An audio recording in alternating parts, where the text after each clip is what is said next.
Hello, good morning. तर पुन्हा एकदा स्वागत आहे तुमचं माझ्या नवीन ब्लॉगमध्ये. तर भुरीला देत आहे सकाळी सकाळी ब्रेड.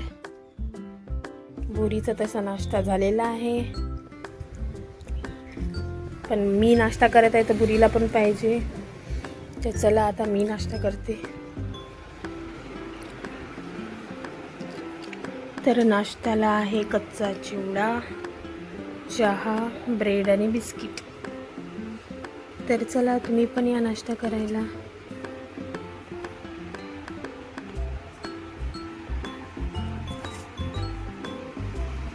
हा आहे कच्चा चिवडा, काळा चहा, ब्रेड आणि बिस्किट.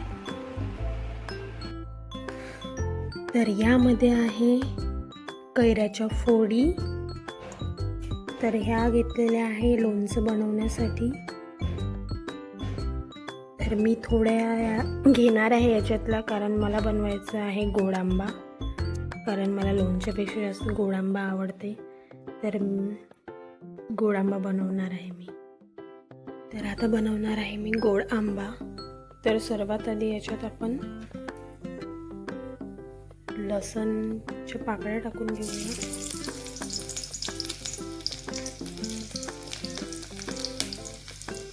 त्यानंतर जिरं आणि मोहरी,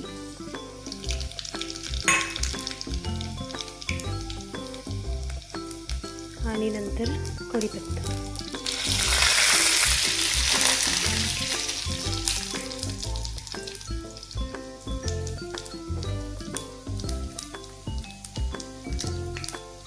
थोडं तिखट, हळद,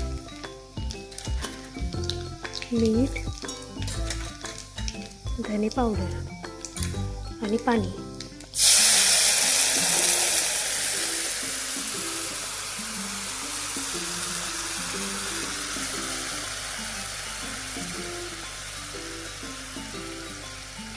तर उकळी आल्यावर त्यात साखर टाकायची. कोणी गूळ टाकते, कोणी साखर टाकते. तर गूळ नसल्यामुळे मी साखर टाकते.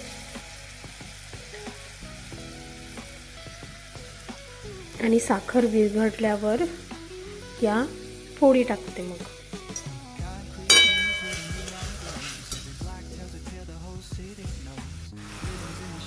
साखर विरघळलेली आहे, बघू शकता कसं फेस आलेला आहे आणि उकळी पण आलेली आहे.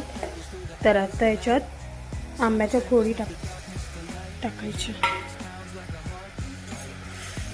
आणि ह्या आंब्याच्या फोडी शिजेपर्यंत छान परतू द्यायचं. थोडा हा रस्सा घट्ट होऊ द्यायचा. तर बघा किती छान कलर आलेला आहे. हे विदर्भात जास्त खातात. आमच्याकडे गोड आंबा म्हणतात त्याला.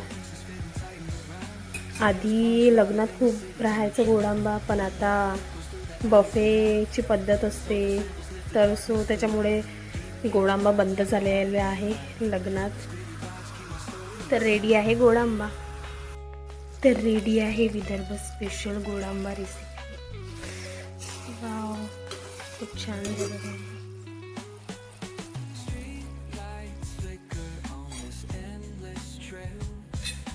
रेडी आहे.